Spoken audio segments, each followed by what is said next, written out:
अस्सलाम वालेकुम friends, welcome back to my channel. आज मैं आप लोगों के लिए एक बहुत ही मज़ेदार सी और बहुत डिफरेंट एग की रेसिपी लेकर आई हूँ। आप इसे ब्रेकफास्ट के तौर पे भी बना सकते हैं और इवनिंग स्नैक के तौर पे भी इसे बना सकते हैं।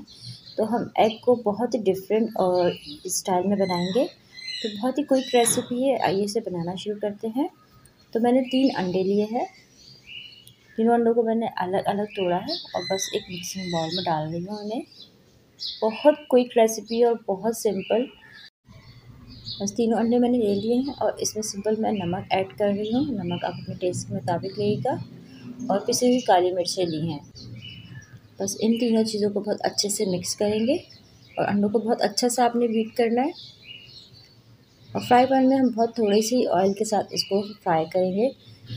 अब इस स्टाइल में अंडे बनाएंगे तो आपकी अंडे पराठे की छुट्टी हो जाएगी, क्योंकि इसके ऊपर इतना अच्छा सा क्रस्ट होता है। तो आपको इसके साथ पराठे की तो बिल्कुल ज़रूरत नहीं है। मैंने फ्राई पैन लिया है और इसमें सिर्फ मैं 2 टेबल स्पून ऑयल ऐड कर रही हूँ और इसमें हमें अंडे को फ्राई करना है। सिंपल जिस तरह से हम अंडा फ्राई करते हैं बिल्कुल इसी तरह से फ्राई करेंगे। बस जैसे ही ये नीचे से कुक हो जाएगा तो हम इसको साइड को चेंज कर लेंगे। बस मैंने इसके साइड हल्के से छुड़ा के देखें तो ये कुक हो चुका है। बहुत ही केयरफुली आपने अंडे को पलटना है, तो ये टूटना नहीं चाहिए। इसकी सारी खूबसूरती जो है स्नैक की हमें इस अंडे के साथ ही आएगी। तो इसे आप कोशिश करिएगा कि ये कहीं से टूटे नहीं। अब इसे दूसरे साइड से भी मैं कुक कर लूँगी। जस्ट 2-3 मिनट लगते हैं अंडे को, आपको पता है, फ्राई होने में। बस ये कुक हो चुका है और मैं इसे एक प्लेट में निकाल लूँगी और फिर मैं आपको आगे का स्टेप बताऊँगी कि हमें क्या करना है इस एग के साथ।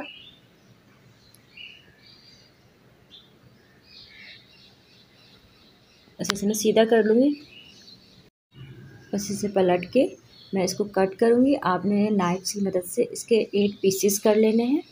अब ये आपके ऊपर डिपेंड करता है कि आप सिंपल एक एग के साथ भी इसको बना सकते हैं, कि आप इंडिविजुअली सबके लिए एक एक अंडा बना रहे हो तो एक अंडे के साथ भी बना सकते हैं। लेकिन मैं इसे स्नैक के तौर पे बना रही हूँ तो मैंने इसे 8 पीस में कट किया है। बस इस तरह से आपने सारे पीसेस को कट कर लेना है। तो इसे आराम से आप इसे बच्चों के लंच बॉक्स में भी दे सकते हैं।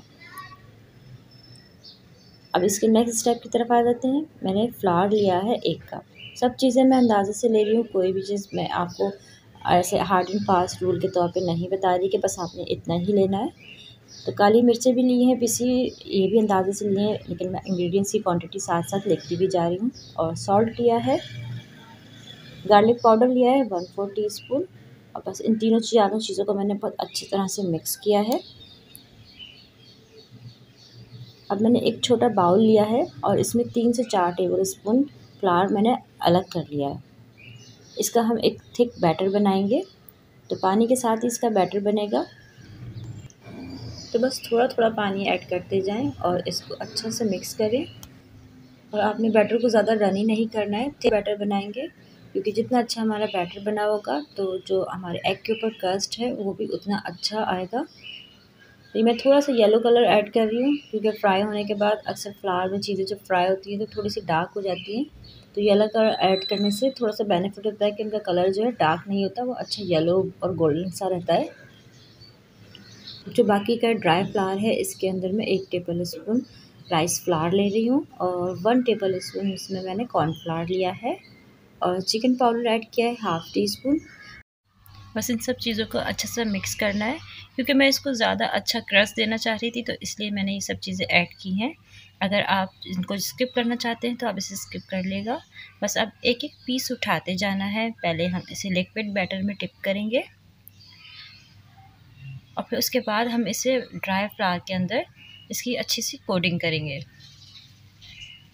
तो अगर आपको हल्का क्रस्ट पसंद है तो आप सिंगल करिएगा, मैं डबल कोटिंग कर रही हूँ। तो बस इसी तरह से हाथों की मदद से आपने इसको अच्छी तरीके से फ्लावर के अंदर डिप करते रहना है, ताकि इसके ऊपर अच्छी सी सिलवटें बने। तो अभी एक दफ़ा और मैं इसको डिप कर रही हूँ और फिर मैं इसको फाइनल आपको दिखाऊंगी कि किस तरह से इसके ऊपर जिंगर का इफ़ेक्ट आएगा और बहुत अच्छा सा क्रस्ट बनेगा। तो हाथ ही इस्तेमाल करेंगे, स्पून से आप लगाएंगे तो वो ठीक तरीके से नहीं इसके ऊपर इफ़ेक्ट आएगा अच्छा, वो हाथों की मदद से ही आएगा। इस तरह से आप इसको करते जाएंगे तो बहुत अच्छा सा इसके ऊपर जिंगर का इफ़ेक्ट आएगा। मैंने आपको जिंगर फ्राइज़ भी बनाना बताई हैं, तो आप वो भी देख सकते हैं कि मैंने किस तरह से आलू के साथ जिंगर फ्राइज़ बनाई हैं, तो वो भी बहुत खूबसूरत लग रही थी और ये भी बहुत मज़े की रेसिपी है। ऑयल को मैंने गरम कर लिया है और इसमें एक एक पीस मैं अब डालती जा रही हूँ। ज़रूरत से ज़्यादा पीसेस आप इसमें ऐड नहीं करिएगा, वरना जो इफ़ेक्ट हमने एग को दिया है वो इसके ऊपर नहीं आएगा। बिल्कुल भी जुड़ने नहीं चाहिए, ये अलग अलग आप इनको फ्राई करिएगा। और इसी तरह से हम सारे ही अपने जो स्नैक्स हैं, एग हैं, उनको फ्राई करते जाएंगे। इसको मैं चेक करवाती हूँ, आप देखें माशाल्लाह से कितना खूबसूरत इसके ऊपर जिंगर का इफ़ेक्ट आया है और बहुत प्यारा सा इसके ऊपर कलर भी आया है। दोनों तरफ से इसको अच्छा सा फ्राई करने के बाद हम इसको निकाल लेंगे। तो आपने इस रेसिपी को ट्राई ज़रूर करना है क्योंकि ये बहुत मज़ेदार रेसिपी है, तो आप इसको बना के एक बार ज़रूर ट्राई करिएगा। क्योंकि एग हम घर में बनाते रहते हैं, तो कुछ डिफरेंट स्टाइल से भी ज़रूर बनाना चाहिए। हमारे सारे एग फ्राइज़ रेडी हैं। आपको रेसिपी पसंद आए तो आपने इसको लाइक ज़रूर करना है और एक बार ट्राई करके मुझे अपना फीडबैक ज़रूर दीजिएगा। Thanks for watching my video. Take care. अल्लाह हाफिज़।